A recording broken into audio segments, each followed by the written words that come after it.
डर एक एहसास में आपका स्वागत है। इस चैनल पर आपको देखने को मिलती हैं डरावनी और सच्ची भूतिया घटनाएं।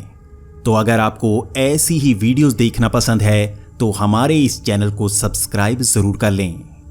हमारी आज की कहानी हमारे साथ शेयर की है प्रमीला जैन जी ने। प्रमीला जैन जी, आपका बहुत बहुत धन्यवाद। अब कहानी सुनते हैं प्रमीला जी की जुबानी। मेरा नाम प्रमीला है और ये मेरे साथ घटी सच्ची घटना है। ये बात 1 से 2 साल पुरानी है। तब मैं अपने परिवार के साथ गोवा गई हुई थी। हम 3 लोग थे, मैं, मेरे पति और मेरा एक बच्चा। हम यहाँ पर 4 से 5 दिन के ट्रिप पर गए हुए थे और हम शाम के वक्त समंदर के किनारे बैठा करते थे। कभी कभी तो हम दोपहर के वक्त ही समंदर के किनारे आ जाते और धूप सेकते सेकते रात के वक्त तक वहीं बैठे रहते। ये भी लगभग दूसरा या तीसरा दिन था। हम दोपहर के वक्त एक बीच के किनारे पर बैठे हुए थे। मेरे पति और मेरा बच्चा समंदर के किनारे खेल रहे थे, लेकिन मैं वहां पर एक चेयर पर बैठी हुई थी और उसके ऊपर एक छतरी थी। यहाँ पर काफ़ी बोरियत हो रही थी, इसलिए मैं आसपास देख रही थी। आसपास मुझे ज़्यादा लोग नज़र नहीं आ रहे थे, क्योंकि दोपहर के वक्त इस बीच पर थोड़ी सी गर्मी होने लगती है, इसलिए लोग ज़्यादातर शाम को ही यहाँ आते हैं। मैं भी बीच के एकदम कोने पर थी, इसलिए यहाँ पर ज़्यादा लोग नहीं थे, लेकिन यहाँ पर कुछ फॉरेनर नज़र आ रहे थे। मेरे पास में भी एक लड़की बैठी हुई थी जो विदेशी लग रही थी। वो काफ़ी सुंदर थी, इसलिए मैं काफ़ी देर तक बार बार उसे देख रही थी।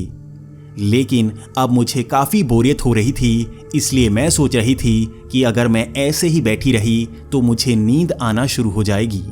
थोड़ी देर तो मैं मोबाइल चला रही थी, लेकिन उसके बाद मुझे लगा कि मुझे अपने पति के साथ जाकर खेलना चाहिए। थोड़ी देर मैं अपने पति के पास जाकर पानी में ही खेलने लगी, लेकिन उसके बाद मैं वापस वहीं कुर्सी पर आ गई।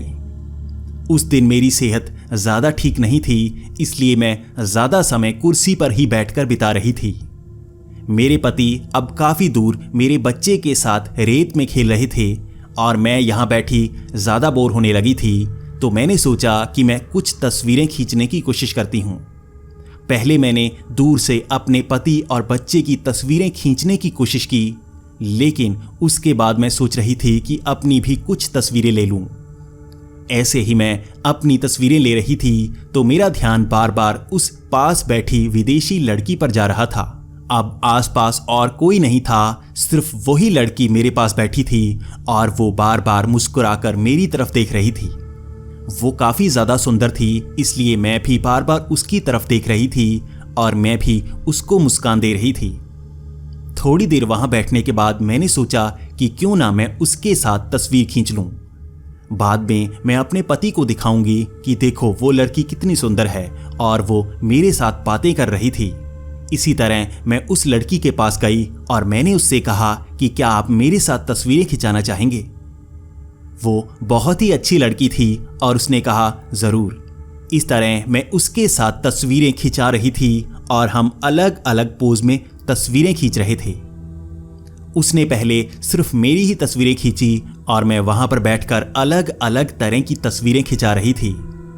उसके बाद मैंने उसकी भी थोड़ी तस्वीरें खींची और उसके बाद मैंने कहा कि हम दोनों बैठकर यहाँ पर तस्वीरें खिंचाते हैं। इस तरह मैंने सेल्फी ली और हमारी कई सारी तस्वीरें खिंच गई। उसके बाद मैं अपने पति की तरफ चल पड़ी और मैं अपने मोबाइल में तस्वीरों को खंगाल रही थी। उसमें सबसे पहले मेरी तस्वीरें थी और वो मेरी अकेली की थी। वो काफ़ी अच्छी तस्वीरें थी, लेकिन मैं धीरे धीरे आगे बढ़ते हुए अगली तस्वीरों को देखने की कोशिश कर रही थी और मैं देखना चाहती थी कि वो लड़की भी तस्वीरों में कैसी लगती है। लेकिन मैं जैसे ही आगे तस्वीरें खंगालती गई, मुझे उसकी एक भी तस्वीर नहीं मिली। ये काफ़ी हैरानी की बात थी, क्योंकि हो सकता था कि वो लड़की इधर उधर हिली हो और मुझसे तस्वीरें सही से खींच हो ही नहीं गई हो। मैंने देखा कि उसकी एक भी तस्वीर मेरे फ़ोन में नहीं थी, लेकिन उसकी खुद तस्वीरें मैंने ही खींची थी, ऐसा कैसे हो सकता था? उसके बाद मैं फिर से उस लड़की की तरफ चली गई। मैंने उससे कहा कि हमारी तस्वीरें सही नहीं आई हैं तो एक दो तस्वीरें दोबारा खिंचाते हैं। उसने भी मना नहीं किया और वो मेरे साथ आकर बैठ गई और हमने 2 सेल्फी ली। अब मैंने हाथ बिल्कुल सही तरह से टिकाया था ताकि तस्वीर अच्छी तरह से आ जाए। इसके बाद मैंने 2 तस्वीरें खींच ली और अब मैं अपने पति की तरफ चल पड़ी। मुझे पता था पहली बार गलती हो सकती है लेकिन दोबारा नहीं। मुझे लगता है मुझसे फ्रंट कैमरा ऑन हो गया होगा, इसलिए शायद पहली बार तस्वीरें सही नहीं आई होंगी, लेकिन इस बार तो मैंने सही तस्वीरें खींची थी। इसके बाद मैं पति की तरफ चल पड़ी और मेरे पति मेरे पास ही आ गए थे। मैं उनको बता रही थी कि देखो वहां पर वो लड़की बैठी है, हमने कई सारी तस्वीरें खिंचाई। मैं अपने पति को फोन खोलकर तस्वीरें दिखा रही थी, लेकिन इन 2 तस्वीरों में भी वो लड़की नहीं थी। उस लड़की की एक भी तस्वीर मेरे फोन में आ ही नहीं रही थी।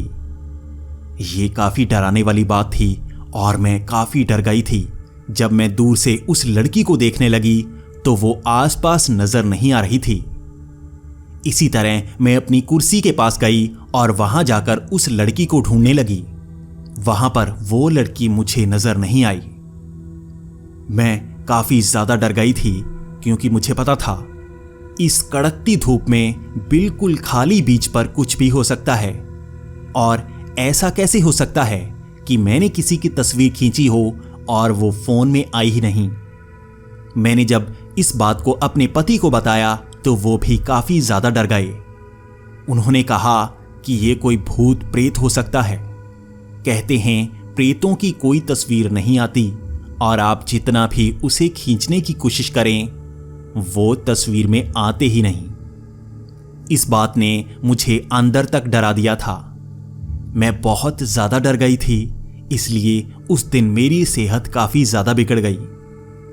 लेकिन मैं एक बात अच्छी समझ रही थी कि मुझे कोई नुकसान हुआ ही नहीं था। आज तक इस बात को याद करके मैं बहुत ज्यादा डर जाती हूं, लेकिन मैं एक बात का शुक्र करती हूं कि मुझे कोई नुकसान हुआ ही नहीं। फिर भी इस बात ने मुझे आज तक डरा कर रखा हुआ है। दोस्तों, आपको यह कहानी कैसी लगी कमेंट्स में जरूर बताएं।